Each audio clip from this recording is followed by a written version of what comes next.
लेकिन अपने को इसमें बेस्ट से बेस्ट करके देना है, जो भी बच्चों के बेहतर से बेहतर कर सकते हैं। हमारी क्लासेस डिजिटल ना हो उसके प्रयास करें। Good morning, good morning, good morning, good morning, good morning dear students, good morning all of you. Good evening, good evening, good evening.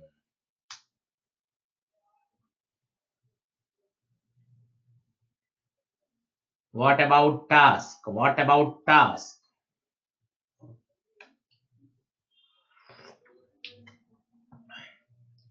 Done done done done done. बहुत बढ़िया, बहुत बढ़िया। हाँ, हो सकता है आपको 5 question, 2 question, 3 question, 6 question doubt है, तो मैं सारे डाउट पहले अपने हिसाब से लेता हूँ, फिर आपसे पूछूंगा। हाँ, कुछ क्वेश्चन में डाउट होंगे, वो मैं क्लियर कर देता हूँ, कोई टेंशन वाली बात नहीं है।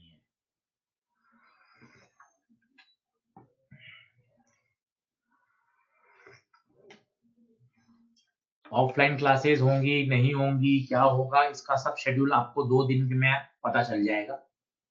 बिल्कुल भी आप चिंता नहीं करें। 18 तारीख से सरकार ने आदेश दे दिया है। एलन पूरी प्लानिंग के साथ, पूरे तैयारी के साथ उतरेगा, सारी जानकारी आपको दे दी जाएंगी कि जो ऑनलाइन पढ़ रहे हैं वो ऑनलाइन कंटिन्यू करना चाहें, ऑफलाइन पढ़ना चाहें, ऑनलाइन में टीचर चेंज होगा, ऑफलाइन में चेंज होगा, वही रहेंगे। इसकी सारी जानकारी आपके पास आ जाएगी कि सर मैं ऑनलाइन ही कंटिन्यू करना चाहती हूँ, मैं ऑफलाइन पढ़ना चाहती हूँ, मैं कोटा आना चाहती हूँ, पर कोटा रह के भी ऑनलाइन पढ़ना चाहती हूँ। सारी जानकारी, आप चिंता नहीं करें। आपके हर प्रश्न का जवाब एलन हमेशा देता आया है और आगे भी देता रहेगा। एलन जाना जाता है अपने गुड मैनेजमेंट और बहुत अच्छी पढ़ाई के कारण।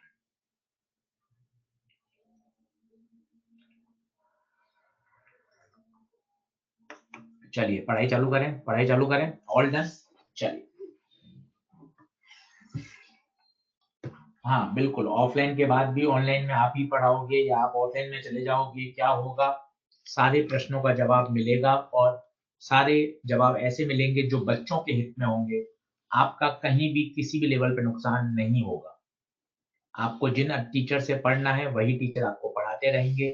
बिल्कुल भी आप चिंता नहीं करें, किसी भी तरह से किसी भी बच्चे का नुकसान नहीं होने दिया जाएगा। Together we will make a difference, together we will make a difference.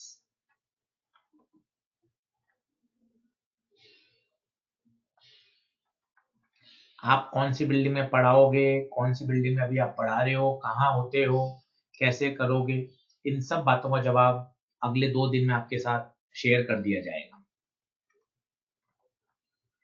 किसी भी तरह की आप परेशानी ना लें, बच्चों के हित में ही सारा काम होगा। किसी भी बच्चे को कोई भी परेशानी नहीं आने देंगे। Together we will make a difference. चलो पढ़ाई करें, चलो पढ़ाई करें, चलो पढ़ाई करें, चलो पढ़ाई करें। बिल्कुल नैन्सी, जो ऑनलाइन करना चाहेगा वो ऑनलाइन भी कंटिन्यू कर सकता है, जो ऑफलाइन पढ़ना चाहता है वो ऑफलाइन कंटिन्यू कर सकता है। ये सारी बातों की जानकारी आपके पास 2 या 3 दिन में सारी जानकारी आ जाएगी। किसी भी तरह से बच्चे का नुकसान नहीं होने दिया जाएगा। सब बच्चों के फेवर में ही होगा, जैसा बच्चा चाहेंगे वैसा ही होगा। एलन हमेशा जाना जाता है अच्छी पढ़ाई और अच्छे मैनेजमेंट के कारण। Together we will make a difference.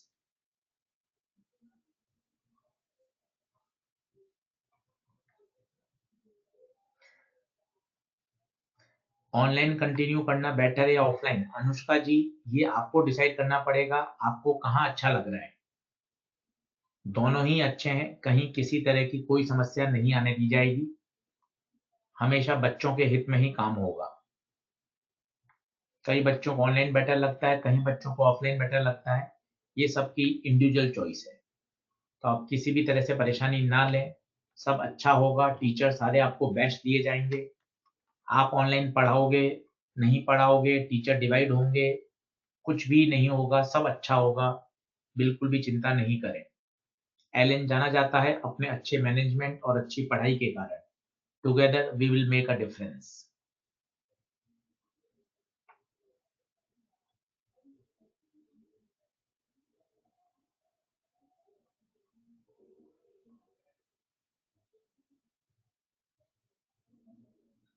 चलिए, थैंक यू। आइए पहले एक्सरसाइज 2 डिस्कशन करते हैं। पहले मैं अपने हिसाब से एक्सरसाइज 2 के जो डाउट मुझे लगते हैं जनरली वो मैं पहले करा देता हूँ, फिर मैं आपसे पूछ लूंगा। आप अपना मॉड्यूल खोल के बैठ जाइए, एक्सरसाइज 2 इलेक्ट्रोस्टैटिक्स।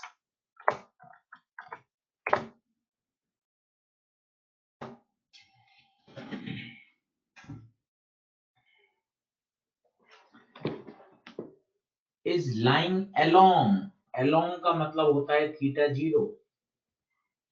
फिर इसको वर्क डन पूछा है फाइनल 90 डिग्री, बाद में हो गया 90, तो इनिशियल फाइनल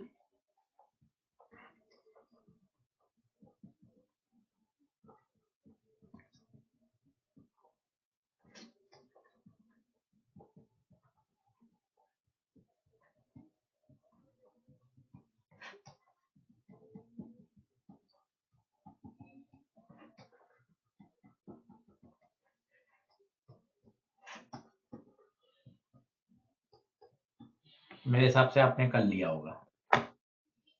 ये एक अच्छा सवाल है।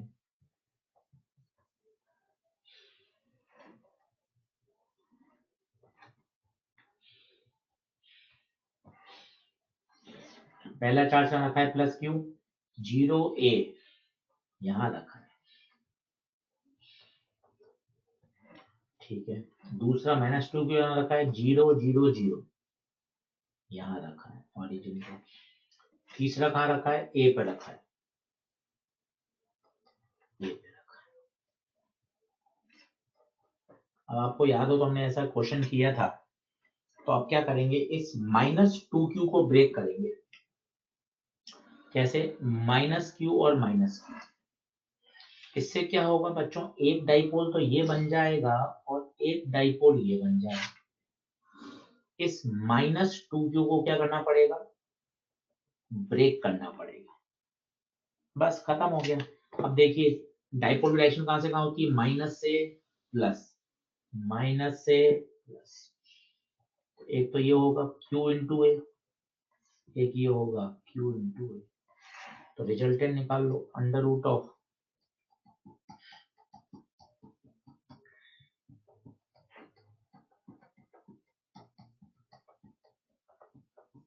√2Q। ओ माय गॉड, 3 में √2Q आ रहा है, चौथा तो काट दो।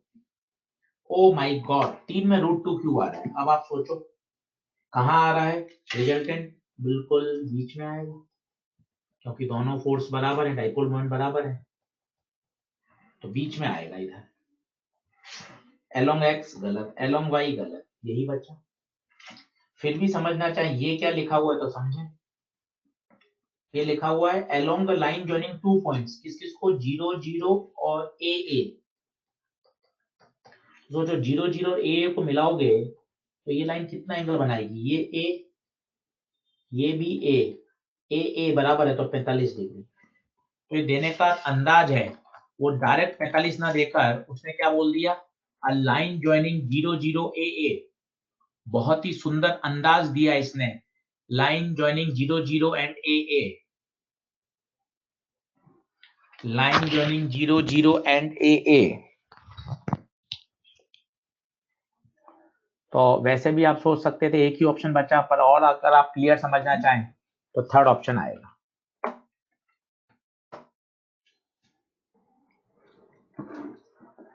पोटेंशियल दे रखा है इतना, तो पोटेंशियल होता है किसी पॉइंट चार्ज के कारण KQ/R, वो दे रखा है Q इंटू 10⁻11। और आपसे इलेक्ट्रिक फील्ड पूछी, इलेक्ट्रिक फील्ड होती है KQ/R², ये पूछा। तो यहां से R की वैल्यू निकाल लीजिए, Q से तो Q कट गया, R आ गया K/10⁻11। R को पुट कर दें तो KQ, R है K/10⁻11, KQ/K², K से K कट गया,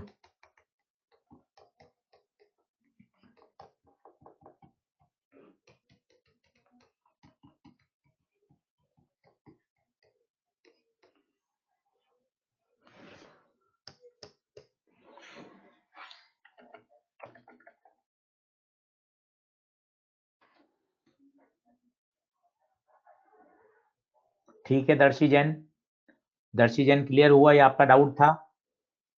दर्शी जैन बेटा क्लियर हुआ क्या, ये आपका डाउट था? Okay okay, done done done.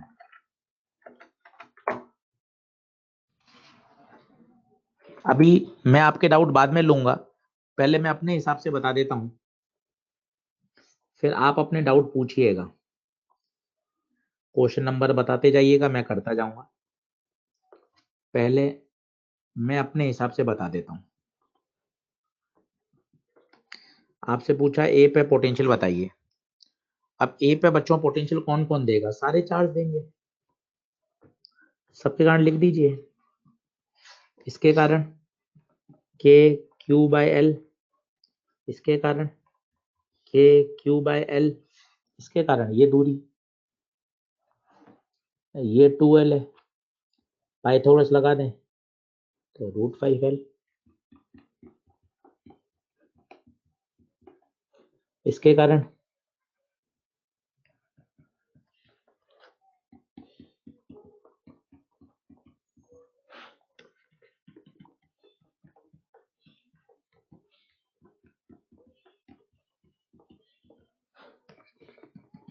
To बाहर ले लें, क्यू बाहर ले लें, के की जगह डाल दें, एल बाहर ले लें,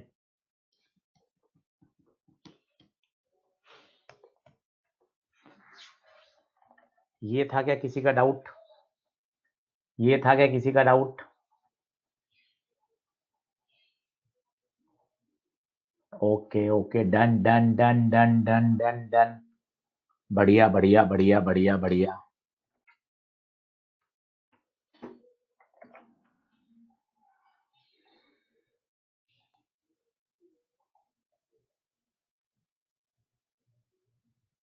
अगला देखिए,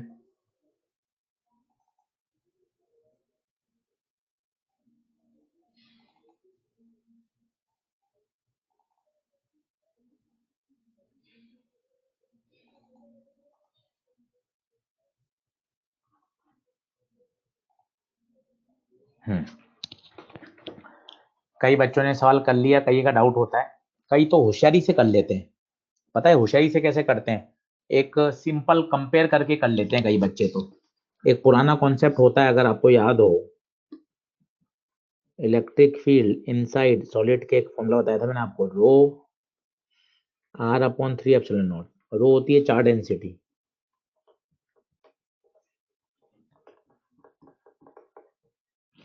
कई बच्चे तो इसी से कर लेते हैं, कंपेयर करा दें, इसको आप कंपेयर करा दें, इक्वल टू AR कर दें और रो की जगह लिख दें चार्ज अपॉन वॉल्यूम, एक बार में आपका आंसर आ जाएगा, एक बार में आपका आंसर आ जाएगा।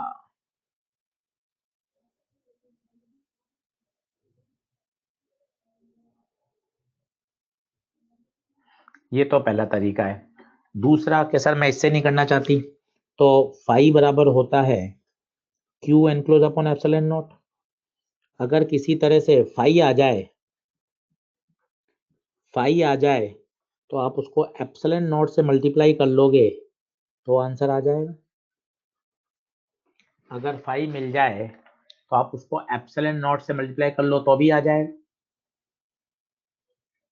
दर्शी जैन उसको कंपेयर करना है, ई दे रखी है AR, इसको AR के बराबर कर दो, R से R कट जाएगा और रो की जगह लिख दो चार्ज अपॉन वॉल्यूम।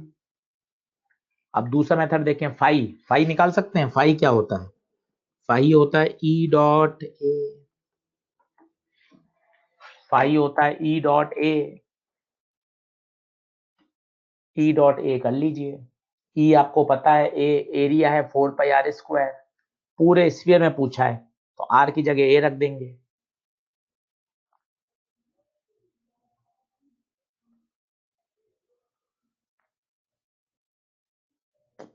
अन्वेषा होता वो फॉर्मूला नहीं बताया था, ρr/ε0 कैसे आता है? देखो, ई इनसाइड होता है KQR/R3, इस Q की जगह लिख दो रो इंटू वॉल्यूम। अन्वेषा होता आपके लिए डेडिकेटेड कर रहा हूं ये फॉर्मूला। K होता है 1/4πε0, 4π से 4π कट गया,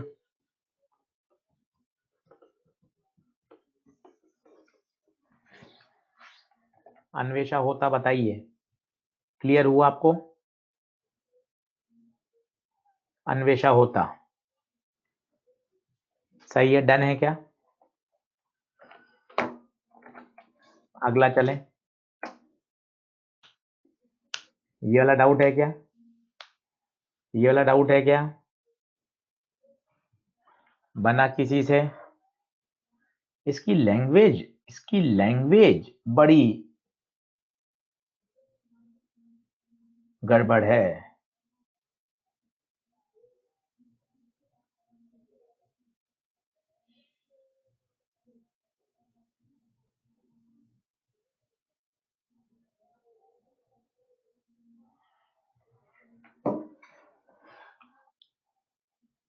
अभी दिखने में क्वेश्चन इतना कठिन है पर है नहीं, इसमें हर बार कंफ्यूजन होता है, जिस कंफ्यूजन को आप हटा लीजिए। देखें हो क्या रहा है। वो कह रहा है प्रोटॉन और इलेक्ट्रॉन का चार्ज स्लाइटली डिफरेंट है। अगर इलेक्ट्रॉन पे चार्ज माइनस ई है और दूसरे प्रोटॉन पे चार्ज है ई प्लस डेल्टा ई, देख लीजिए यही दिया हुआ है, इलेक्ट्रॉन पे चार्ज माइनस ई, प्रोटॉन पे ई प्लस डेल्टा ई। ये ओके है क्या? ये तो दे ही रखा है, ये तो दे ही रखा है, सही है। अब हाइड्रोजन एटम की बात कर रहा है। अब मुझे आप हाइड्रोजन एटम पे बताओ क्या होता होगा। हाइड्रोजन एटम में एक न्यूक्लियस होता है और बाहर अंदर एक प्रोटॉन और बाहर इलेक्ट्रॉन चक्कर लगाता है, ऐसा ही होता है कि हाइड्रोजन एटम 1H1, एक प्रोटॉन एक इलेक्ट्रॉन, हाइड्रोजन एटम याद करिए 1H1, एक प्रोटॉन एक इलेक्ट्रॉन, सही बात है, बहुत बढ़िया। अब हाइड्रोजन एटम पे टोटल चार्ज बता दो अच्छे से। एक प्रोटॉन का चार्ज प्लस एक इलेक्ट्रॉन का चार्ज, प्रोटॉन का चार्ज कितना है ई प्लस डेल ई, इलेक्ट्रॉन पे चार्ज कितना है माइनस ई, तो हाइड्रोजन एटम पे चार्ज कितना आ गया डेल ई। बताओ ये क्लियर हुआ क्या? अच्छे से तसल्ली से बताओ, बहुत तेज भागने की जरूरत नहीं है। हाइड्रोजन एटम पे चार्ज बताओ, क्या ये डेल ई क्लियर हुआ? This is the charge on hydrogen atom, this is the charge on hydrogen atom, this is the charge on hydrogen atom.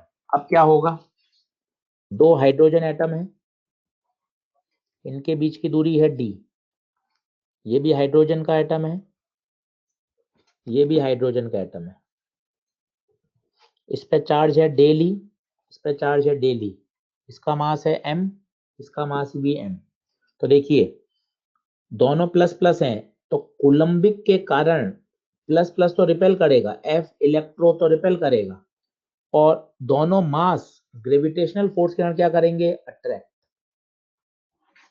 सोच के देखिए, प्लस प्लस तो रिपेल करेगा, प्लस प्लस तो रिपेल करेगा, और ग्रेविटेशन फोर्स हमेशा अट्रैक्ट करेंगे। अब वो कह रहा है नेट फोर्स जीरो है, नेट फोर्स जीरो कब हो सकता है जब ये दोनों बैलेंस हो जाएं, F ग्रेविटेशन बराबर F इलेक्ट्रो, ग्रेविटेशन होता है G m m upon distance का स्क्वायर, इलेक्ट्रो के, इलेक्ट्रोस्टैटिक फोर्स बताइए coulombic force, P Sai Uma, electrostatic force का फॉर्मूला बताएं, पी साई उमा इलेक्ट्रो का फोर्स का फॉर्मूला बताएं कूलम्बिक का, k Q1 Q2 upon are square. Q1 क्या होता है, Q होता है चार्ज किस पर, मेरे पर या श्रुति पर? नहीं सर, चार्ज ना आप पे ना श्रुति पर, चार्ज होगा हाइड्रोजन एटम पर। और हाइड्रोजन एटम पे चार्ज कितना है, हाइड्रोजन एटम पे चार्ज कितना है डेली। बस यही समझ में नहीं आता, हाइड्रोजन एटम पे चार्ज कितना है डेली, क्योंकि कूलम्बिक फोर्स में फॉर्मूला होता है पी साई उमा के Q1 Q2 bye are square. Q होता है चार्ज, चार्ज जिस पे हम फोर्स निकाल रहे हैं, हाइड्रोजन एटम पे निकाल रहे हैं, तो हाइड्रोजन एटम पे हमने चार्ज निकाला डेली। खत्म, सॉल्व कर लीजिए। तो डेल ई का स्क्वायर बराबर जी एम स्क्वायर अपॉन के, तो डेल ई आ जाएगा m रूट जी बाई के।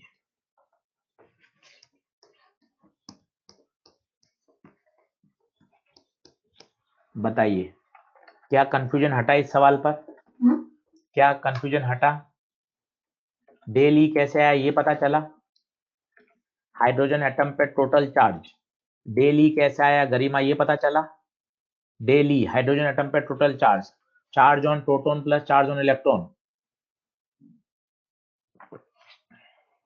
डन डना डन डन है क्या? डन डना डन डन है क्या? ये देखें कह रहा है 2 पॉइंट चार्ज हैं, एक है प्लस क्यू और एक है माइनस क्यू। डिस्टेंस उनके बीच में मान लेते हैं डी।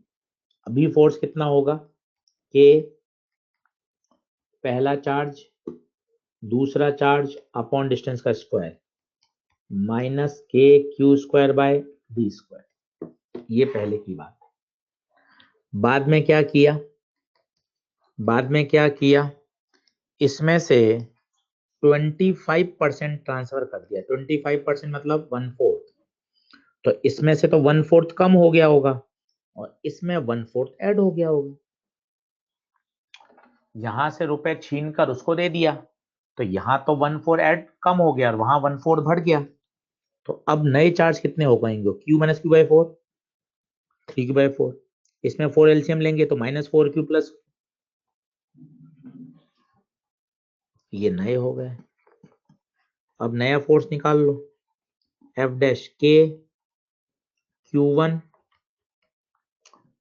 Q2 upon distance.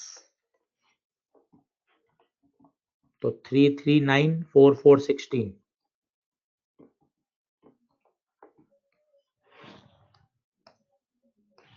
और इसको बोल देंगे F।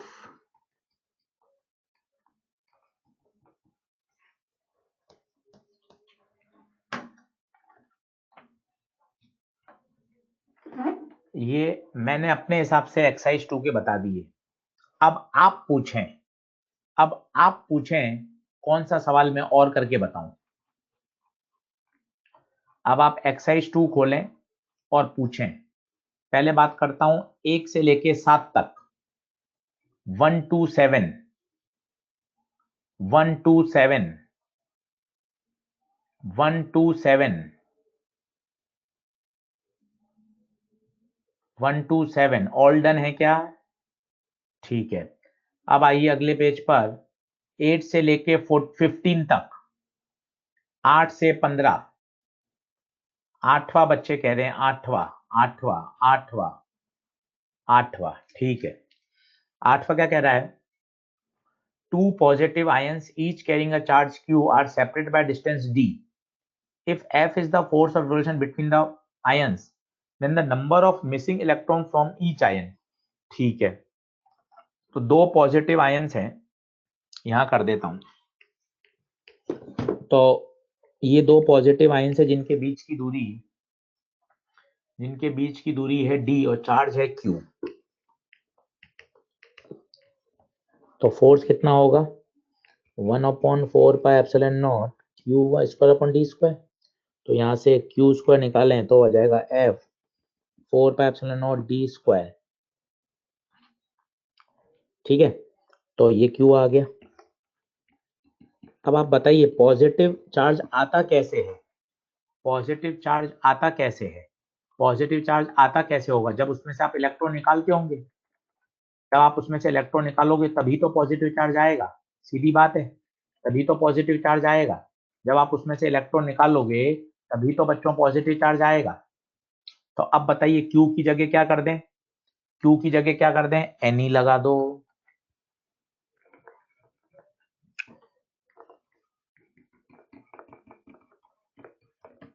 तो आपसे n पूछा है,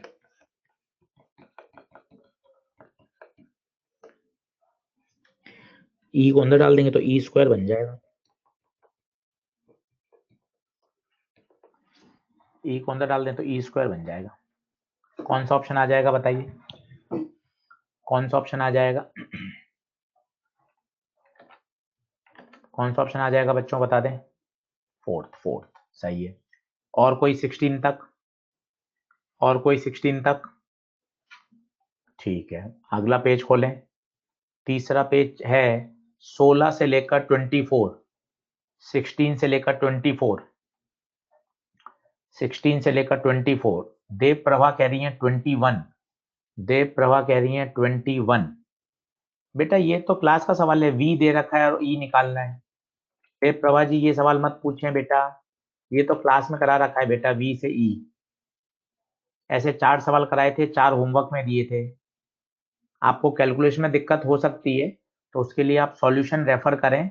मैंने हैंडआउट वाले फोल्डर में ही सॉल्यूशन भी डाल दी है बिगनर बॉक्स के एक्सरसाइज 1 2 3 के।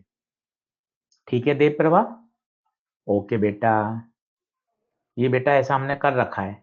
अब आइए 25 से लेकर 30 तक, 25 से लेकर 30 तक।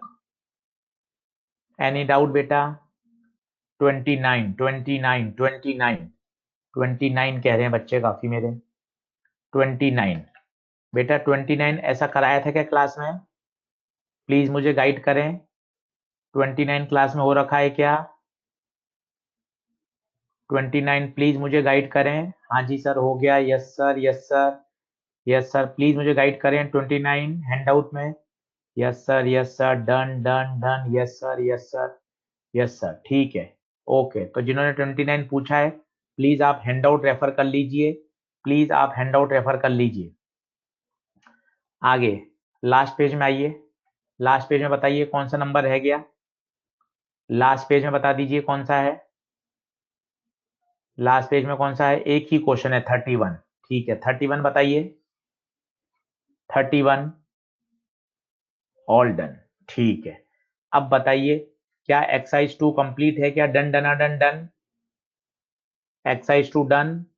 शानदार तरीके से एक्सरसाइज 2 करिए। आप सभी को बहुत बहुत बधाई, आपने 7 लेक्चर में ही, आज इलेक्ट्रो का 8 लेक्चर है, 7 लेक्चर में ही आपने एक्सरसाइज 2 निपटा दी। फ्लूइड में ही 11 लेक्चर लगते हैं, रोटेशनल 9 से 10 लेक्चर में होता है। इलेक्ट्रो आपने 7 लेक्चर में एक्सरसाइज 2 पूरी कर ली। एक्सरसाइज 2 मतलब पिछले 10 साल के सवाल, सारे टॉपिक के सवाल आपने निपटा दिए। अभी तो हमारे पास 3 दिन और हैं, थर्सडे है, फ्राइडे है, सैटरडे है। कूलम्स फोर्स पूरा पढ़ाऊंगा, इलेक्ट्रिक फील्ड पढ़ाऊंगा, सारे सवाल करा दूंगा, AIEEE के क्वेश्चन भी करा दूंगा। तो प्लीज बार बार एक्सरसाइज 2 बहुत अच्छे से करिए। ठीक है दर्शी जैन, नया मॉड्यूल नया मॉड्यूल नया module. Okay okay thank you, बढ़े आगे। चलिए पक्की बात है, जिसने अच्छे से एक्सरसाइज 2 कर ली 2 से 3 बार, यकीन मानिए अगर आपने एक्सरसाइज 2 पिछले 15 से 20 साल के पेपर इनऑर्गेनिक में, फिजिकल में, IOC में कर लिए तो मजा आ जाएगा, मजा आ जाएगा। हाँ अनामिका झा, पहले मॉड्यूल में एम्स के क्वेश्चन होते थे वो हटा दिए हैं, वो हमने बीच बीच में मॉड्यूल में जगह जगह पर डाल दिए हैं, वो एम्स वाले सवाल हटा दिए गए हैं नए मॉड्यूल में अनामिका झा। वो हम सब अब कहीं ना कहीं उसको किसी ना किसी तरीके से कंपेयर कर लेते हैं।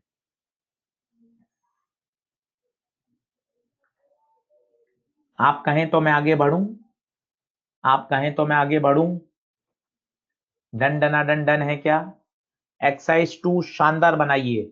अब 3 दिन है, अब पीछे पड़ जाइए एक्सरसाइज 3 के, एक्सरसाइज 3 के पीछे पड़ जाएं, एक्सरसाइज 3 के पीछे पड़ जाएं और हैंडआउट रिवाइज करें। आज का दिन है Wednesday, Thursday, Friday, Saturday, Sunday तक पूरा अच्छे से इलेक्ट्रो कर लें। मंडे से हम चालू करेंगे बेटा जी करंट इलेक्ट्रिसिटी, मंडे से चालू करूंगा। तो 4 दिन है, जितनी बार करेंगे उतनी बार फायदा मिलेगा। मेरी ओपिनियन है एक्सरसाइज 2 को एक बार और कर लें 2 दिन बाद, और सारे सवाल अब लाइन से करें। पहले तो आपने थोड़े थोड़े करे, जो टॉपिक पढ़ा है वो करे, छांट छांट के करे, बच्चे हुए करे, बीच बीच में करे। अब मेरे कहने पर एक्सरसाइज 2 लाइन से 1 से लेकर 31, मैक्सिमम आप मान के चलिए 1 घंटा लगेगा। कोई सवाल में अटक गए, हैंडआउट से देखेंगे तो 1.5 घंटा मान लीजिए, पर 1.5 घंटे में आपने अगर 31 सवाल सिस्टमेटिक तरीके से कर लिए, देखिए टिक नहीं करना तीसरा सही है, चौथा सही है, पहला सही ना, सवाल पढ़कर पूरा रफ कॉपी में बढ़िया सॉल्यूशन। आशीष सर कैसे करते हैं आपने पहचाना ही नहीं, इतने समय हो गया आपको पढ़ते हुए, फिर आशीष सर का तरीका देखो, पूरा डायग्राम बना के सिस्टमेटिक पूरा लिखना, पूरा डायग्राम बनाकर सिस्टमेटिक लिखना। तो वो तरीका आप भी तो अपनाओ, वो तरीका आप भी अपनाओ, तो मजा आ जाएगा। बिल्कुल सिस्टम, ये फॉर्मूला क्यों लगा, अगर सवाल में हल्का सा भी चेंज आ जाए तो आप उसको पहचान सकें, रटने पे नहीं जाएं कि इसका तो थर्ड आता है, इसका तो सेकंड आता है, नहीं। सवाल पढ़कर किताब को, मॉड्यूल को उल्टा करिए और खुद पूरा सॉल्व करिए, एंड तक पूरा आंसर मिलाइए और सॉल्यूशन के बाद देखें आप अपने अपने सॉल्यूशन को कि मैंने इस सवाल में क्या क्या कॉन्सेप्ट लगाए, कौन कौन सी बातें यूज करी। अगर आपने इतनी डिटेल एनालिसिस कर ली तो आप यकीन मानिए आपको फिजिक्स से मतलब मजा आने लग जाएगा। आपको लगेगा कि यार मैं और पढूं और चीजें को आगे बढ़ाऊं। फॉर्मूले याद करिए लिख लिख कर। मैंने आपको कहा है जितना आप रफ कॉपी भरेंगे, चाहे वो बॉटनी में हो, चाहे फिजिक्स में हो, चाहे फिजिकल में हो, जितनी रफ कॉपी भरेंगे यकीन मानिए 2021 में आप मेडिकल कॉलेज में पहुंच जाएंगे। जितनी रफ कॉपी भर ली आपने, याद कर करके बॉटनी जूलॉजी को रफ कॉपी में लिखो। याद करने का प्रेशर मत रखो, लिखो। लिखोगे तो वो लंबे समय तक आपके साथ याद रहेगी। याद का प्रेशर मत करो, लिखो, रफ कॉपी भरो, क्वेश्चन सॉल्व करो, बॉटनी लिखो, फिजिकल केमिस्ट्री के क्वेश्चन सॉल्व करो, ऑर्गेनिक की रिएक्शन लिखो। अब कई बच्चे हमसे पूछते हैं सर AI-EEE के क्वेश्चन करना जरूरी है क्या, बिगनर बॉक्स के क्वेश्चन करना जरूरी है क्या, सॉल्व एग्जाम्पल जरूरी है क्या, रेस जरूरी है क्या, शीतल पूछ रही है जेई मेंस के क्वेश्चन करने जरूरी है क्या। देखिए इन प्रश्नों का उत्तर क्या हो सकता है, आप सोचिए। जितने आप कर सकते हैं उतने अच्छे हैं, क्योंकि प्रश्न है। सॉल्व एग्जाम्पल अगर जरूरी नहीं होते तो क्यों देते, बिगनर बॉक्स जरूरी नहीं होते तो क्यों देते। सब खेल है टाइम का, टाइम मैनेजमेंट का, कि आपको कितना समय मिल रहा है। अगर कोई एक स्टूडेंट है वो कहती है सर मेरे बायो में 12th में ही बहुत अच्छी तैयारी थी, मेरे बायो में ही 310 320 आ रहे हैं, तो वो क्या करेगी, बॉटनी जूलॉजी को उसको ऑलरेडी बहुत अच्छी तैयार है, वो फिजिक्स में ज्यादा से ज्यादा क्वेश्चन करने का प्रयास करेगी कि मैं बिगनर बॉक्स भी कर लूं, सॉल्व एग्जांपल भी कर लूं, एनसीईआरटी भी कर लूं। मेरे बायो में 170 210 220 ही आते हैं, तो फिर मुझे बायो भी पढ़नी है और फिजिक्स भी पढ़नी है। अब मैं उसको अपने से कंपेयर नहीं कर सकती, अरे वो सॉल्व करती है तो मैं भी करूं, वो बिगनर बॉक्स करती है, नहीं। ऐसा कहीं लिखा हुआ कि ये जरूरी है, वो जरूरी है, ये जरूरी नहीं है। बेटा जितने प्रश्न करोगे उतने सब सही है। डिपेंड करता है आपके पास टाइम क्या है, इंडिविजुअलिटी पर डिपेंड करता है। तो प्लीज ऐसे सवाल नहीं पूछें कि बिगनर बॉक्स जरूरी है क्या, सॉल्व एग्जांपल जरूरी है क्या, एक्सरसाइज 3 जरूरी है क्या। सभी करने हैं, जितने आप करेंगे उतना आपको फायदा मिलेगा, है ना। तो इस बात का थोड़ा सा समझिए। मेरे हिसाब से तो एक्सरसाइज 2 सबसे कंपलसरी है, बाकी सब जितना आप करेंगे वो आपकी रैंक को बढ़ाएगा। मिनिमम, जो मिनिमम रोटी दाल रोटी भोजन है वो एक्सरसाइज नंबर 2 है। उसके बाद जितना आप मिलाएं, फिर उसके साथ हलवा भी है, उसके साथ मिठाई भी है, आइसक्रीम भी है, पान भी है, बाद में सौंफ भी है, केक भी है, वो सब एक्स्ट्रा है। जितने आप डालते जाएंगे उतनी आपकी डाइट शानदार और रिच होती जाएगी। तो बातों को अच्छे से समझिए, बहुत सिस्टमेटिक तरीके से पढ़िए। चलिए स्टार्ट करें। मेरे हिसाब से आज मैंने काफी सारी आपसे बात कर ली, काफी दिनों बाद बात करी है। स्टार्ट करते हैं। चलिए, नमस्कार, मेरा नाम है आशीष गुप्ता, फिजिक्स पढ़ाता हूं और आज हम इलेक्ट्रोस्टैट्स में कंडक्टर के बारे में बात करेंगे, कंडक्टर के क्वेश्चंस करेंगे और उसके बारे में चर्चा करेंगे। चलिए, बहुत बहुत धन्यवाद आप सभी बच्चों का इतने प्यार से सुनने के लिए। चलिए, शिखा शर्मा जी लालच कर रही हैं। शिखा शर्मा जी लालच मत करिए। शिखा शर्मा जी कह रहे हैं आप भी मैग्नेटिज्म पढ़ा दें सर। शिखा लालच ना करें, पहले इलेक्ट्रो पढ़ें, करंट पढ़ें, कैपेसिटर पढ़ें। ठीक है शिखा, चलिए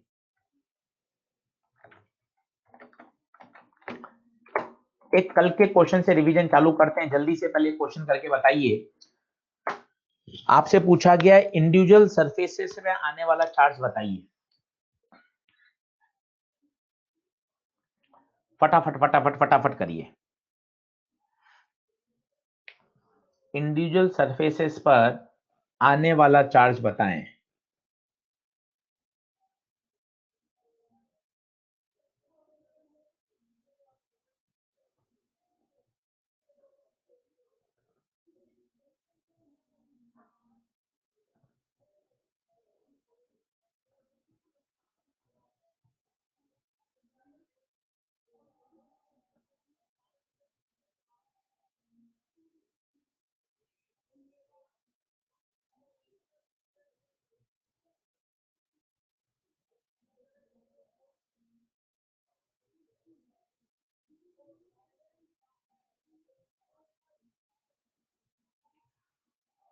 सही है, बहुत बढ़िया बहुत बढ़िया बहुत बढ़िया।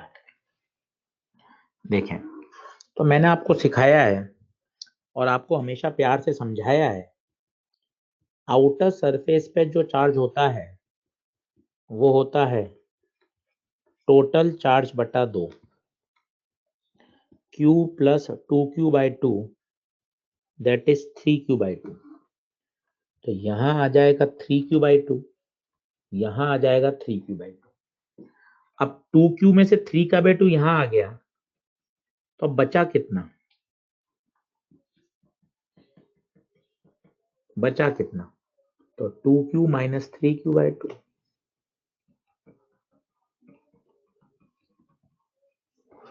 तो यहाँ Q/2 आ गया। और हम जानते हैं सेकंड कॉन्सेप्ट,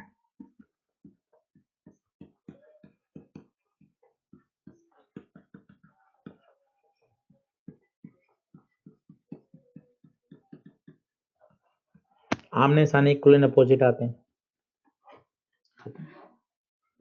आप रीचेक भी कर सकते हैं, क्रॉस चेकिंग जिसे बोलते हैं। इन दोनों को आप ऐड करोगे तो Q आना चाहिए, इन दोनों को ऐड करोगे तो 2Q आना चाहिए।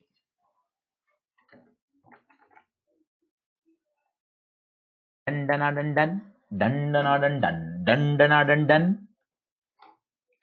अगर डन है तो टाइप करिए डन का D। बहुत बढ़िया बहुत बढ़िया बहुत बढ़िया।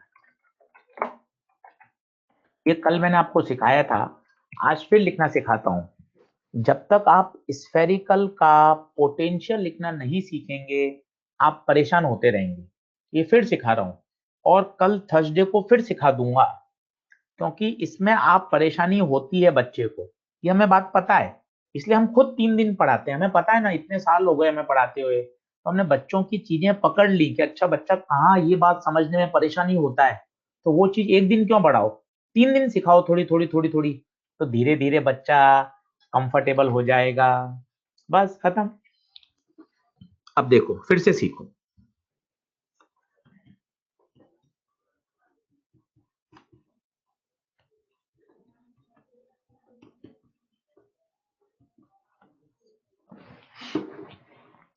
मैंने आपको क्या सिखाया तरीका, ये चार्ज Q, 3 जगह पोटेंशियल, आउट लिखना हो तो K Q चार्ज खुद का चार्ज जो है अपॉन सेंटर से डिस्टेंस, आउटसाइड में हमेशा सेंटर से डिस्टेंस, और सरफेस पर या इनसाइड KQ/रेडियस। इसी स्टाइल में याद करो, आर आर छोटा आर बड़ा आर मत बोलो, बस इसी स्टाइल में याद करो कि आउटसाइड का फॉर्मूला KQ/KQ/ सेंटर से डिस्टेंस, और इनसाइड या सरफेस का फॉर्मूला KQ/रेडियस, इनसाइड का फॉर्मूला KQ/रेडियस। चार्ज खुद का, जो चार्ज का है, स्फीयर 2 की बात कर रहे हैं तो स्फीयर 2 पर, स्फीयर 1 की बात कर रहे हैं तो स्फीयर 1 का चार्ज।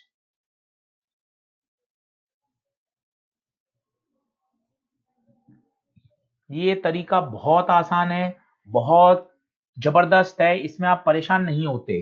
जैसे मैं आपको बताता हूं, आप कोशिश करना, यहां x, यहां 3q, ये रेडियस r, ये रेडियस 2r। अब मान लो मुझे a पे लिखना है, तसल्ली से प्लीज आप डायग्राम बनाएं और अच्छे से पेन चलाएं। मुझे a पे लिखना है, बिल्कुल तरीके से लिखो। सर a पर पोटेंशियल कौन कौन देगा, ए पर पोटेंशियल कौन कौन देगा, इतना सिस्टमेटिक बोलें। ए पे पोटेंशियल दोनों देंगे, स्फीयर 1 भी देगा, स्फीयर 2 भी देगा, स्फीयर 1 भी देगा, स्फीयर 2 भी देगा। स्फीयर 1 के लिए पॉइंट ए कहां है, सरफेस पर। सरफेस का फॉर्मूला के क्यू, क्यू खुद का, रेडियस आर। स्फीयर 2 के लिए वो पॉइंट कहां है, इनसाइड, कौन, ए। इनसाइड का फॉर्मूला के, स्फीयर 2 का चार्ज 3q, रेडियस किसकी, 2 की रेडियस। मैं मानता हूं इसमें परेशानी आ सकती है, पर प्रैक्टिस से वो परेशानी हट जाएगी और आप और मैं मिलकर वो प्रैक्टिस करेंगे तो बिल्कुल परेशानी हटेगी, बिल्कुल परेशानी हटेगी।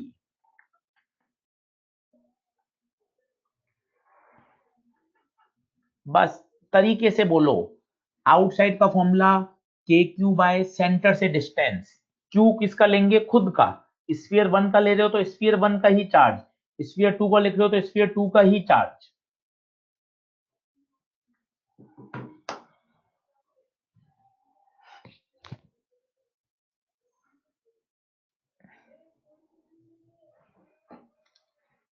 बढ़ूं आगे,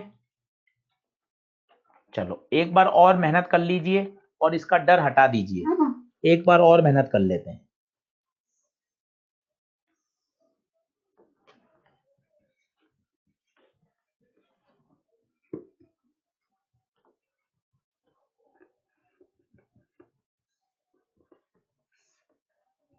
तीन स्फीयर है, ठीक है। अब मुझे लिखना है ए पर, बहुत तसल्ली से देखना, अभी आप जल्दबाजी मत करो। मैं जानता हूं आप होशियार हो, मैं मान चुका हूं आप बहुत होशियार हो, मैं पूरे मन से मान चुका हूं आप बहुत होशियार हो। अब बिल्कुल सिस्टमेटिक सुनो, ए पर पोटेंशियल कौन देगा, पहला प्रश्न, ए पर पोटेंशियल कौन देगा, पहला प्रश्न, ए पर पोटेंशियल कौन देगा। आंसर है तीनों स्फीयर देंगे, तीनों स्फीयर देंगे, तीनों स्फीयर देंगे। अब वन बाय वन सोचो, point A, point A sphere 1 के लिए कहां है, सरफेस पर। यही पॉइंट ए स्फीयर 2 के लिए इनसाइड है और स्फीयर 3 के लिए भी इनसाइड है। अब सरफेस का फॉर्मूला के, स्फीयर 1 का चार्ज अपॉन रेडियस, इनसाइड का फॉर्मूला रेडियस, रेडियस किसकी, 2 की, इनसाइड का फॉर्मूला रेडियस, रेडियस किसकी, 3 की।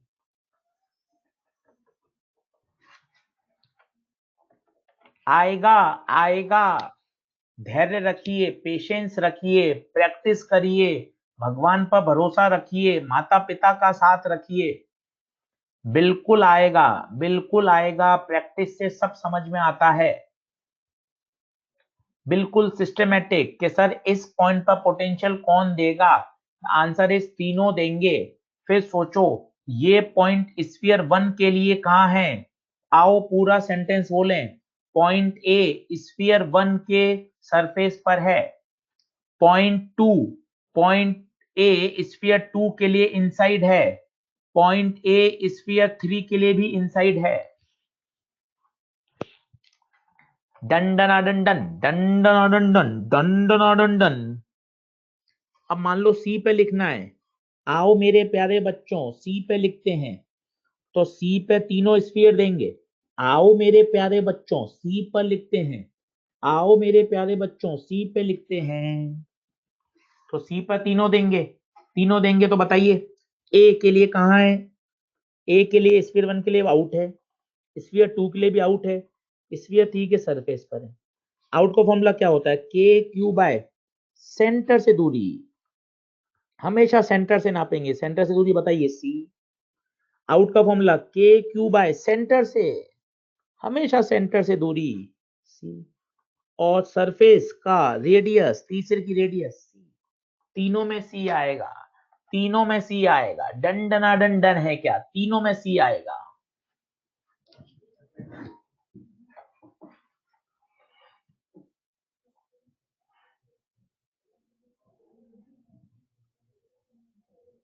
सही है।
अब इस कॉन्सेप्ट को आप अच्छे से समझिए, ये एक बढ़िया एक सवाल है। पहले कुछ इस सवाल की बेसिक बातें समझिए।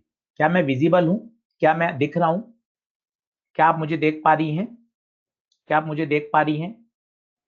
सही है, बहुत बढ़िया, बहुत बढ़िया। अब इस तरह के सवाल को समझिए, क्या क्या कॉन्सेप्ट इससे पहले आपके दिमाग में आने चाहिए। ये दो स्फेरिकल शेल हैं, इसको आपने एक वायर से जोड़ दिया। अब आप बताइए वायर से जोड़ने पर होगा क्या? स्वाभाविक है, जब भी दो कंडक्टर्स को वायर से जोड़ देते हैं, then charge will flow from a body of high potential to the body at low potential. कब तक? कब तक? जब तक दोनों पे पोटेंशियल सेम ना हो जाए। पहली बात, चार्ज सेम नहीं हो जाए, अच्छे शब्द बोलिए, पोटेंशियल सेम नहीं हो जाए, चार्ज फ्लो करेगा। ये गलत सेंटेंस है। चार्ज बड़े चार्ज से छोटे चार्ज की तरफ जाएगा, ज्यादा चार्ज से कम चार्ज की तरफ जाएगा, बड़े स्फीयर से छोटे स्फीयर पे जाएगा, सब गलत है। अच्छा सेंटेंस बोलिए, charge will flow from a body at higher potential to the body at lower potential. कब तक? जब तक दोनों का पोटेंशियल सेम ना हो जाए। अच्छा, चार्ज कंजर्व रहेगा या इधर उधर उड़ जाएगा हवा में? टोटल चार्ज जितना है इस पर अभी भी उतना भी बाद में रहेगा, ये मानते हैं। अभी कितना चार्ज है? इनिशियली टोटल चार्ज कितना है? Q plus -3। टोटल तो हमेशा इतना ही रहेगा।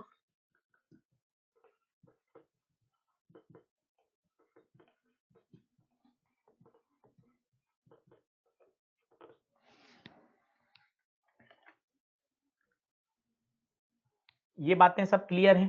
टोटल तो हमेशा यही रहेगा। अब चार्ज इधर से उधर भागेगा, तो मैंने मान लिया अंदर वाले पे नया चार्ज x है। कितना मान लिया? नया चार्ज x है।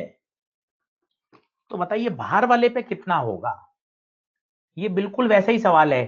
100 रुपए थे, एक के पास x आ गया तो दूसरे के पास, एक के पास x आ गया तो दूसरे के पास 100 माइनस एक्स, 100 माइनस एक्स, बिल्कुल सेम।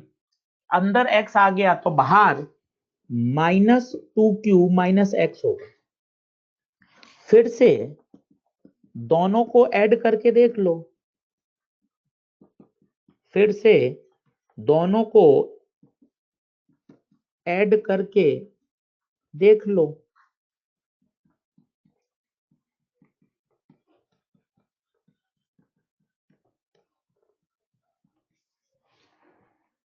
आना ही चाहिए था। तो बहुत छोटी सी बात है, मेरे हिसाब से आपको ये बात समझ में आ गई होगी। बताइए क्या मैं आगे बढ़ूं, क्या मैं आगे बढ़ूं? यहां तक सब क्लियर है क्या? यहां तक सब क्लियर है? फिर से इन बातों को ध्यान से सुनिए, बातों को ध्यान से सुनिए, बातें दिमाग में बैठेंगी तो आपको मजा आएगा। देखिए आशीष सर, दोनों स्फेरिकल शेल को एक वायर से जोड़ा है, ठीक है सर। वायर से जोड़ने पर चार्ज का रीडिस्ट्रीब्यूशन होता है, और तब तक रीडिस्ट्रीब्यूशन होता है जब तक दोनों का पोटेंशियल सेम नहीं हो जाता, पहली बात। दूसरी बात, जितना टोटल चार्ज रहेगा वो तो आशीष सर कंजर्व ही रहेगा, चार्ज हवा में तो कहीं इधर उधर जाएगा नहीं, वैसे ही कोरोना चल रहा है, कहां जाएगा चार्ज, तो चार्ज तो टोटल कंजर्व ही रहेगा। अभी इनिशियली टोटल चार्ज कितना था, -2q, तो बाद में भी -2q रहेगा। पापा के पास टोटल 100 रुपए थे, मुझे x दिए तो छोटे भाई को कितने दिए, मुझे x दिए तो छोटे भाई को कितने दिए, 100 माइनस एक्स। मुझे x दिए, पापा की मैं परी हूं, पापा मुझे ज्यादा प्यार करते हैं, पापा की मैं परी हूं, मुझे x दिए तो दूसरे को कितने देंगे, 100 माइनस एक्स। मेरे हिसाब से ये बात क्लियर है। बस अब मैंने आपको सारे फंडे बता दिए, अब क्या करना है, इन दोनों को आपने क्या किया है, वायर से जोड़ा है। यहां 0.1 लें, यहां 0.2 लें, क्या V1 बराबर V2 होगा, ये कॉन्सेप्ट बताइए। क्या V1 बराबर V2 होगा, ये कॉन्सेप्ट बताइए। क्या V1 बराबर V2 होगा, ये कॉन्सेप्ट बताइए। हाँ, जिया मिश्रा कह रही है सर इनसाइड तो Q है। बेटा ये इनिशियल सिचुएशन थी, बिफोर कनेक्शन द वायर। बेटा ये फाइनल सिचुएशन है, चार्ज का लेन देन हुआ, चार्ज इधर से उधर भागे, और ये चार्ज के लेन देन के बाद है। जिया मिश्रा, आई होप आपको अपने डाउट का क्वेरी मिल गई होगी। जो चार्ज इनर पे Q है बेटा वो इनिशियल है, आफ्टर कनेक्शन चार्ज इधर उधर भागेंगे, और हमने मान लिया अब फाइनल चार्ज x हो जाएगा। जिया मिश्रा, जिया मिश्रा, आई होप मैंने आपकी क्वेरी का जवाब दे दिया है। ठीक है, तो अब बताइए 1 और 2 पे पोटेंशियल क्या होंगे, सेम होंगे। अब जिसने 1 और 2 पे पोटेंशियल लिखना सीख लिया उसके मजे आ जाएंगे। अब 1 पे पोटेंशियल कौन कौन देगा, स्फीयर 1 भी देगा, स्फीयर 2 भी देगा। अब ध्यान से लिखें, ध्यान से लिखें, बताइए स्फीयर 1 कितना देगा, स्फीयर 1 कितना देगा, स्फीयर 1 कितना देगा। 1 के लिए सरफेस है k q by radius, 1 sphere 2 के लिए आउटसाइड है या इनसाइड है, inside, k q by radius. इसी तरह 2 पे पोटेंशियल कौन कौन देगा, स्फीयर 1 भी देगा, स्फीयर 2 भी देगा। स्फीयर 1 के लिए ये पॉइंट आउटसाइड है तो k q बाय सेंटर से डिस्टेंस, स्फीयर 2 के लिए पॉइंट सरफेस पर है k q बाय रेडियस। हो सकता है थोड़ा सा कठिन लगे, पर धीरे धीरे आपको समझ में आ जाएगा। बताइए कौन सा स्टेप कठिन लगा, इसको मैं बोल रहा हूं 1, इसको 2, इसको 3, इसको 4, कौन सा वापस समझा दूं, कौन सा वापस समझा दूं। 4 स्टेप बोल दिए मैंने, बताइए कौन सा वापस समझा दूं। कोई नहीं, कोई नहीं, सब समझ में आ गया, कोई नहीं, कोई नहीं। सही है, बहुत बढ़िया। तो ये तो कट ही गया, तो के एक्स आई बाय के एक्स बाय 2r, इसको वहां ले जाइए, के एक्स बाय आर माइनस के एक्स बाय 2r, तो k कॉमन ले लीजिए, x कॉमन ले लीजिए, r कॉमन ले लीजिए, 1 माइनस 1 बाई 2 इक्वल टू 0। अब ये 0 कब हो सकता है? के 0 हो नहीं सकता, रेडियस 0 हो नहीं सकती, ये 0 हो नहीं सकता। इट मींस x को 0 होना पड़ेगा। ये तभी 0 हो सकता है जब x को 0 होना पड़ेगा। जिसको भी पोटेंशियल लिखने में डाउट आ रहा है वो पुरानी स्लाइड फिर से देखे। कल भी मैंने सिखाया था किसी भी पॉइंट पर पोटेंशियल लिखना, आज भी सिखाया है, कल फिर सिखाऊंगा। जिसको पोटेंशियल लिखने में डाउट आ रहा है वो स्लाइड फिर से देखिए, कोई शर्म की बात नहीं है, क्योंकि पोटेंशियल लिखना धीरे धीरे प्रैक्टिस से आ जाता है। अब x आ गया 0, तो बताइए फाइनली इस पे कितना चार्ज आ गया? 0, और बाहर -2q -0 -2। तो आपसे पूछे फाइनल चार्ज बताओ, चार्ज ऑन ईच स्फीयर, तो इनर पे कितना आंसर? 0, आउटर पे -2। बताइए डन डन डन डन है क्या? लास्ट स्टेप वापिस बता देता हूं प्रांजल सिरवी। अरे जिया मिश्रा, इनसाइड तो क्यू पहले था बेटा, कनेक्शन के बाद अब ये नए चार्ज आ गए। जिया मिश्रा, इनसाइड Q और -2Q ये पहले के चार्ज थे, कनेक्शन के बाद अब नए चार्ज माने हैं जिया।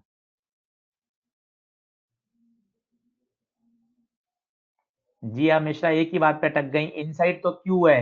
हाँ इनसाइड Q है जिया, पर ये बिफोर कनेक्शन है, आफ्टर कनेक्शन नए चार्ज आएंगे। डन डन है क्या? डन डन है क्या?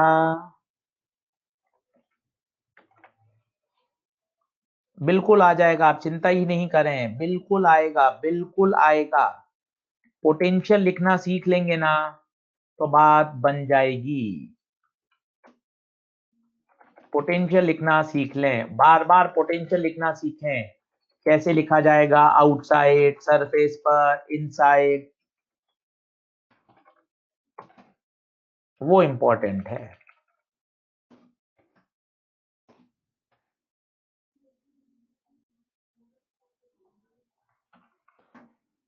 बोलो बढ़ूं क्या आगे? डन डना डन डन। x0 कैसे आया बेटा? लास्ट स्टेप में क्या होगा? लास्ट स्टेप में क्या होगा बेटा? k 0 हो नहीं सकता, रेडियस 0 हो नहीं सकती, ये टर्म 0 हो नहीं सकती, फिर ये टर्म 0 कब होगी? इंप्लाइज जब x को क्या होना पड़ेगा? 0। तो इस इक्वेशन को सेटिस्फाई होने के लिए x को 0 होना पड़ेगा। ठीक है श्रेया अग्रवाल? श्रेया अग्रवाल ठीक है बेटा? अन्वेषा, अनामिका झा कह रही है V1 बराबर V2 क्यों कर दिया? अनामिका, दोनों स्फेरिक को वायर से जोड़ा है, वायर से जोड़ने के बाद चार्ज तब तक फ्लो करता है जब तक दोनों का पोटेंशियल सेम ना हो जाए, इसलिए V1 बराबर V2 की Anamika Jha.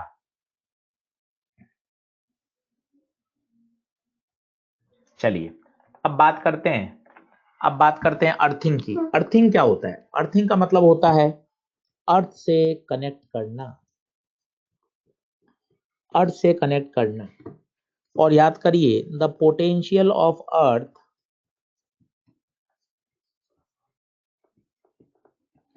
Is assume to be 0। हम अर्थ का पोटेंशियल क्या मानते हैं? 0 मानते हैं। और अगर आपने किसी कंडक्टर को अर्थ से जोड़ दिया, ये अर्थिंग का सिंबल है, ये अर्थिंग का सिंबल है। सोचिए अगर आपने किसी, whenever a conductor is earthed, conductor को आपने अर्थ कर दिया, it means its potential becomes 0।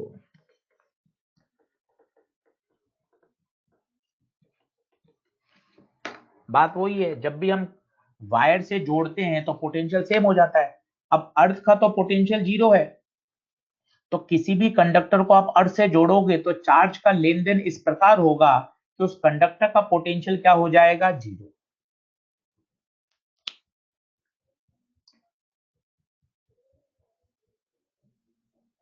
सही है? डन है क्या?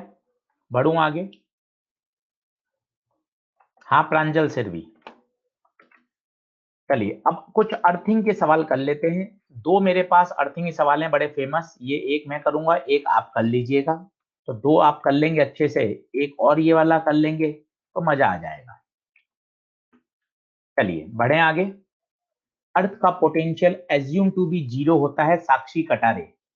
अर्थ का पोटेंशियल हम 0 मान के प्रश्नों को सॉल्व करते हैं। The potential of earth is assume to be 0, Sakshi Katare.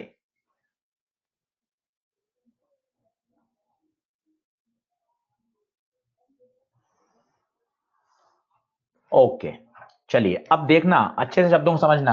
वो कह रहा है इनर को अर्थ कर दिया, ये इनिशियल चार्ज है। जिया मिश्रा बार बार मत पूछना, ये इनिशियल चार्ज है। अब आपने अंदर वाले को अर्थ किया, इनर को, आउटर को कुछ नहीं किया ना, इसको वायर से जोड़ा ना अर्थ किया, मतलब आउटर पे तो कोई भी चेंज नहीं होगा। इनर को किया तो इनर अर्थ से लेन देन करेगा, क्या करेगा, अर्थ में दे भी सकता है, अर्थ से ले भी सकता है, हमें नहीं पता। हमने मान लिया उस पे नया चार्ज कितना आ गया, x। पहले इस बात को ओके करें तभी आगे बढ़ूंगा। इस बात को पहले आप ओके कर लें तभी आगे बढ़ेंगे। सर अब सर टोटल चार्ज कंजर्व नहीं करेंगे, अरे टोटल चार्ज तो तब कंजर्व करते हैं ना जब आपस में लेन देन होता। आउटर वाले को तो ना तो आपने इनर से जोड़ा है ना उसकी अर्थिंग करी है, तो आउटर वाला तो बिल्कुल आइसोलेशन में है। आउटर वाला तो बिल्कुल आइसोलेशन में है। अब अंदर वाले पर x क्यों माना, अंदर वाला स्फीयर अर्थ से लेन देन करेगा and after redistribution let the new charge become x। आप कहोगे सर फिर अंदर वाला q कहां गया, अरे कहीं नहीं गया, वो तो लेन देन हुआ, उसमें कुछ कम हुआ होगा कुछ ज्यादा हुआ होगा, हमें नहीं पता, हमने तो नया चार्ज कितना मान लिया x। कई बच्चे सोचते हैं सर अर्थिंग करने पे चार्ज 0 हो जाता है, ऐसा नहीं है। अर्थिंग करने पे चार्ज 0 नहीं होता, अर्थिंग करने पर वहां का पोटेंशियल 0 होता है।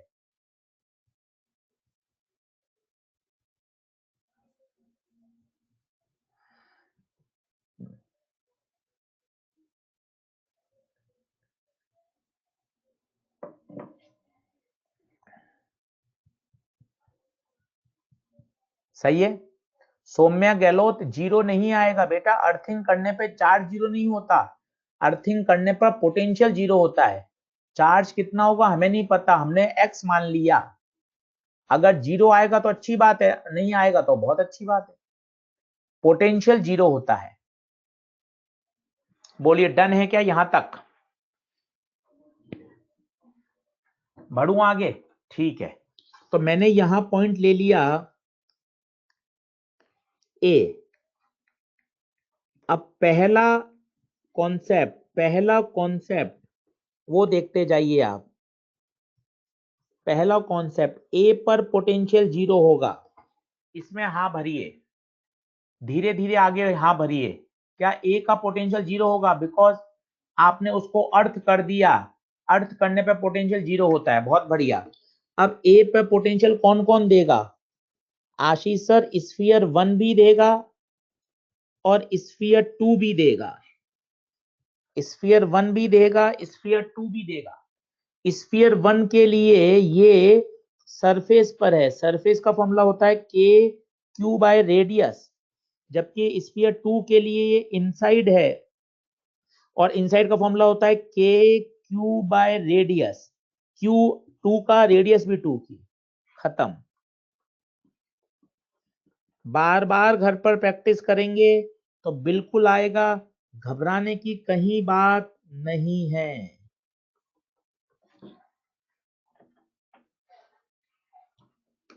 बताइए, तसल्ली से देख लीजिए, तसल्ली से देख लीजिए।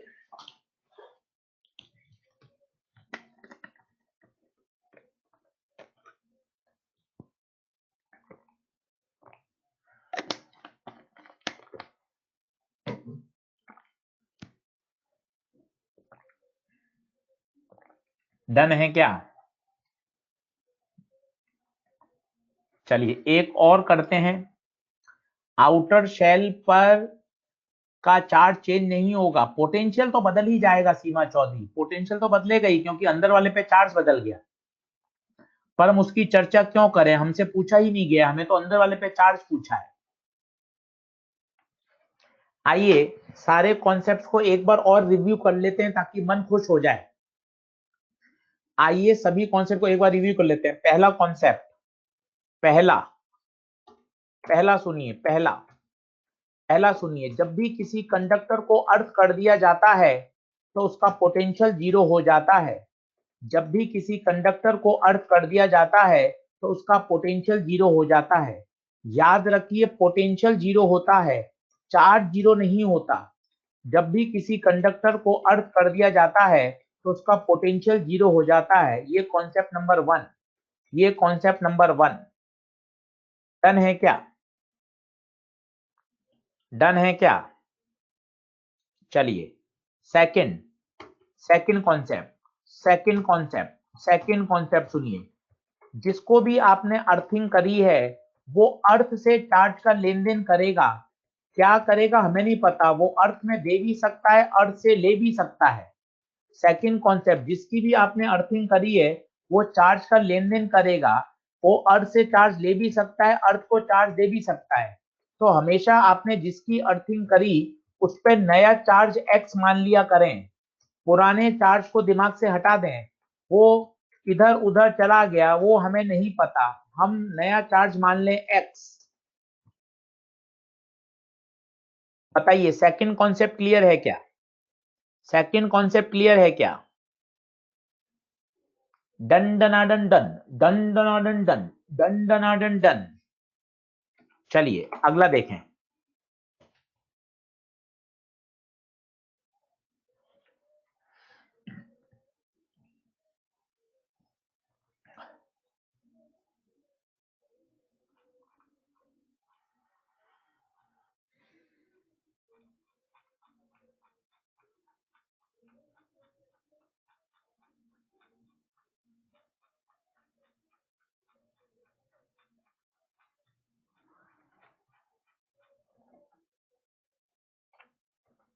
अब देखो क्या कह रहा है। R1 R2 है, आउटर को क्यू दिया, अंदर की अर्थिंग कर दी। अब अंदर की अर्थिंग करने से लेन देन होगा और जिसकी भी अर्थिंग करें उस पर नया एक्स मान लें, उस पर नया एक्स मान लें। इसने क्यू डैश माना है तो ठीक है, क्यू डैश मान लो। हम तो एक्स मान रहे हैं तो एक्स मान लिया।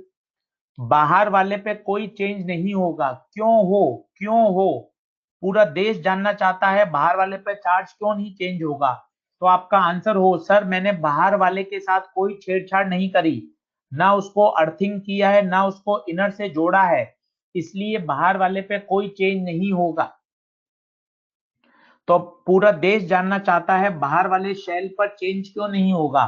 बाहर वाला शेल बिल्कुल आइसोलेटेड है, बाहर वाला शेल बिल्कुल आइसोलेटेड है, ना तो आपने उसको कनेक्ट किया है ना उसकी अर्थिंग करी है।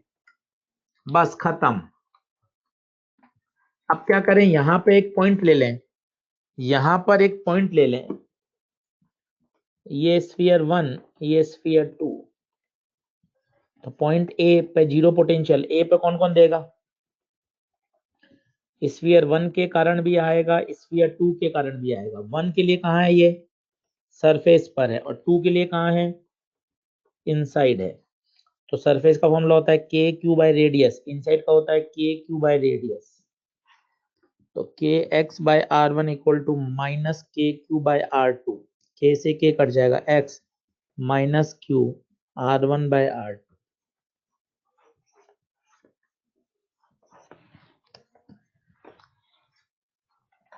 बताइए बच्चों, अर्थिंग की बात समझ में आई क्या?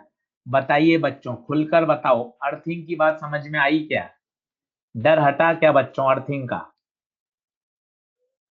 अरे आपने कमाल कर दिया है, कमाल।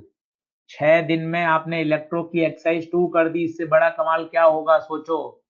और अभी तो 3 दिन और हैं, वेनसडे थर्सडे फ्राइडे सैटरडे, 4 दिन। 4 दिन आप इलेक्ट्रो और पढ़ोगे तो मतलब मजा आ जाएगा, मजा। कहीं कोई दिक्कत नहीं है, अर्थिंग बच्चों को यूं ही परेशान होती है अर्थिंग से, कहीं दिक्कत नहीं। आपने कमाल कर दिया है, कमाल। इतनी मेहनत कर ली आपने कि आपने एक्सरसाइज 2 निपटा दी, एक्सरसाइज 2 निपटा दी, कितनी बड़ी बात है आप देखिए।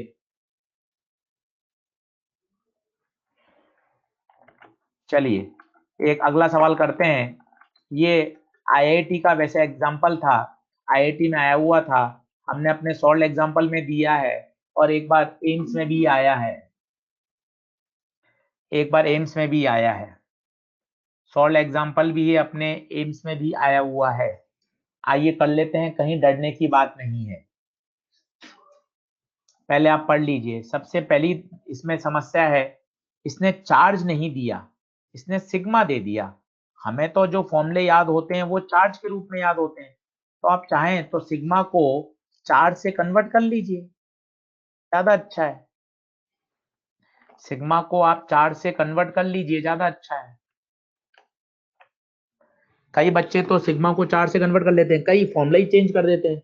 जैसे सिग्मा होता है चार्ज अपॉन एरिया, तो चार्ज हो जाएगा सिग्मा इनटू एरिया। एरिया किसका? स्फीयर का सरफेस एरिया, 4 पाई रेडियस का स्क्वायर।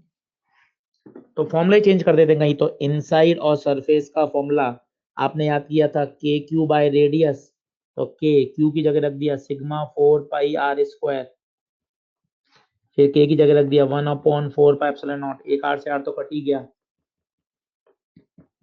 तो आपने कहीं मॉड्यूल में भी देखा होगा एक फॉर्मूला ऐसा भी होता है, मैं तो याद नहीं करता, मुझे तो जरूरत नहीं पड़ती, काय को याद करना, अपन तो इसी से काम चल जाता है। आउट का फॉर्मूला होता है के क्यू बाय आर, तो के की जगह डाल दो 1/4 पाई एप्सिलॉन नॉट, क्यू की जगह sigma into 4 pi r square upon r. 4 pi से 4 पाई कटेगा तो यह आएगा sigma r square upon epsilon r. अब इतने डरावने फॉर्मूले याद करने की मैं तो नहीं मानता कि इसकी कोई आवश्यकता है। और एग्जाम्पल में ऐसे दे रखा है इसलिए मैंने आपको बता दिया। आप तो ज्यादा बेहतर है इस सिग्मा की जगह ही क्या मान लीजिए, इस पे चार्ज Q1 है, इस पे Q2 है, इस पे Q3 है। हाँ Q निकाल सकते हो ना आप, सिग्मा इंटू एरिया, तो Q1 आप लिख सकते हो ना सिग्मा, पहले का एरिया क्या होगा 4 पाई ए स्क्वायर, दूसरे का Q2 सिग्मा माइनस सिग्मा है इंटू एरिया, उसका area 4 pi v square. Q3 sigma into area, sigma कितना है उसका, सिग्मा एरिया, उसकी रेडियस सी है। तो ज्यादा बढ़िया है क्यू निकाल लो ना, फिर क्यू को पुट करते जाओ, जैसा आपको अच्छा लगे, जैसा आपको अच्छा लगे। तो इसने दो प्रश्न पूछे हैं, एक तो पूछा है ए बी और सी पर पोटेंशियल बताओ, ये तो पहला प्रश्न है, और फिर दूसरा बोला कि अगर VA बराबर VC है तो फिर बताओ कंडीशन क्या होगी। तो अपन कर लेते हैं, बहुत आसान है। तो मैं तो Q से करना चाहता हूं, ये Q1, ये Q2, ये Q3, ये स्फीयर 1, ये 2, ये 3। तो A पे पोटेंशियल, B पे पोटेंशियल, C पे पोटेंशियल। A पे पोटेंशियल कौन कौन देगा, स्फीयर 1 देगा, 2 देगा। जिसको पोटेंशियल लिखने में दिक्कत आ रही है वो पुरानी स्लाइड फिर से देखे, वहीं से समझ में आएगा।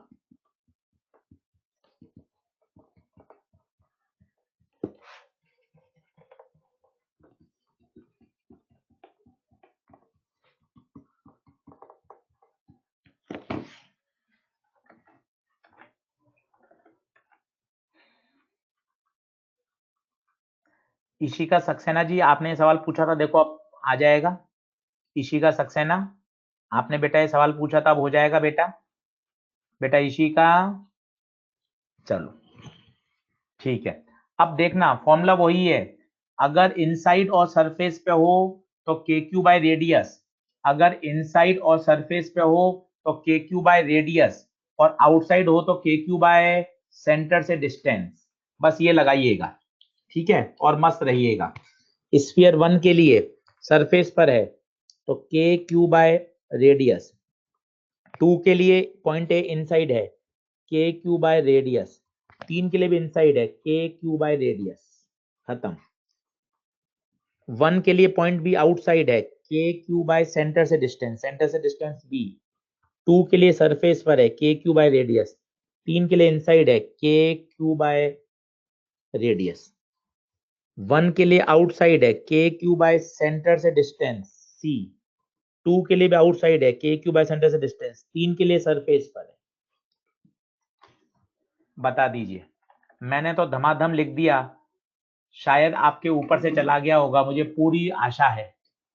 आपके ऊपर से चला गया होगा, मुझे पूरी आशा है। नहीं गया? बहुत बढ़िया। तो ये तो आ गया तीनों का पोटेंशियल, ये तो आ गया तीनों का पोटेंशियल, ये तो आ गया तीनों का पोटेंशियल, ये तो आ गया तीनों का पोटेंशियल। अब आपको कंडीशन दे रखी है, आपको कंडीशन दे रखी है कि ए और सी को बराबर कर दीजिए। ये तो तीनों का पोटेंशियल आ गया। इसने ये वाले फॉर्मूले लगाए जो मैंने आपको दिखाए थे। फिर ये कंडीशन गिवन है, ये कंडीशन गिवन है। अब आप इस कंडीशन को यूज कर लीजिए, इस कंडीशन यूज कर लीजिए, तो आंसर आएगा सी बराबर ए प्लस बी, सी बराबर ए प्लस बी। तो इस कंडीशन को आप यूज कर लीजिए, तो आंसर आएगा सी बराबर ए प्लस बी, सी बराबर ए प्लस बी।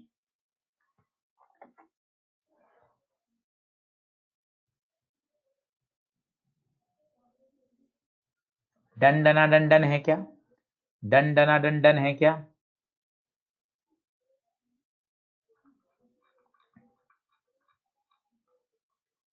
बहुत आसान है, बहुत आसान है। रिवाइज करिए, अच्छे से रिवाइज करिए, अच्छे से रिवाइज करेंगे तो मजा आ जाएगा। कल हमारा टारगेट रहेगा कैविटी इनसाइड द कंडक्टर और कूलम फोर्स चालू करूंगा। अब वो पढ़ाऊंगा जो आप ऑलरेडी जानते हैं, और आप खुद देखो जो कि सबसे लीस्ट इंपॉर्टेंट है। शायद अब आप ये भी कह सकते हैं कि सर अगले 3 दिन आप वो पढ़ाओगे जो सबसे कम इंपॉर्टेंट है। क्यों? ऐसा क्यों कह रहे हो सर आप सबसे कम इंपॉर्टेंट है? आपका मन जानता है कि अगले 3 दिन के पढ़ाने से पहले ही आपने एक्सरसाइज 2 पूरी कर ली, अगले 3 दिन पढ़ाने से पहले एक्सरसाइज 2 कर ली। इसका मतलब ऐसा नहीं है कि वो मुझे छोड़ के जाना है। ऐसा अगर होता कि उसमें से क्वेश्चन आएगा नहीं तो हम पढ़ाते ही क्यों? 3 दिन में आपको कोई नया चैप्टर पढ़ा देते। करना सब है, कुछ भी आ सकता है। हाँ, हम ये कह सकते हैं कि सर उसकी चांसेस कम है, क्योंकि आशीष सर एक्सरसाइज 2 में पिछले 10 सालों में वो क्वेश्चन नहीं आया है। सही है क्या? डन डना डन डन है क्या? चलिए, तो सभी का बहुत बहुत धन्यवाद। बहुत बहुत मन से पढ़ाई करिए, खूब पढ़िए, आगे बढ़िए।